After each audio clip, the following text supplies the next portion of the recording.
මේ සර් පව් කියලා හිතනවනේ හලෝ. අනේ පව් කියලා හිතනවා නේ අයියෝ. මේ ඒ වුණාට මේ සර් බලන්න අද කියපු කතා එයාට මොනතරම් ඉතිහාසය ගැන දැනුමක් තියෙනවද නේද? මොනවද කතාවද මේ වගේ මිනිහෙක්ගේ වැඩ. ඒ වගේ ඔළුවක් තියෙන මිනිහෙක් නෑ නේ මේ මනුස්සයගෙන් වැඩ ගන්න කවුරුත් නෑනේ හලෝ.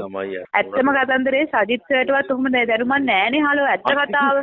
මිනිහා හොඳයි ට්‍රෙෂර් එකේ සල්ලි අරන් බෙද බෙදින්න. වැඩි බබා මිනිස්සු දන්නේ මබාර සල්ලි බෙද බෙදන සජිත් කියන මිනිස්සු ආසයි ඒක වැඩි. නෑ මිනිසුන් හරි පුහු දේවල් වලට කැමති. මේ මනුස්සයගේ තියෙන දැනුම් සම්භාරය බලන්න අපිට විනාඩි 5ක් අවෝනම් අපි දෙන විනාඩි 10ක ඉඳන් ඉඳන් අපි දන්න දේවල් කොච්චර ඉගෙන ගත්තද? කොහොමද අපේ ආර්යාව නාගත්තේ? මට්ටසි මල්ල කෙලිය.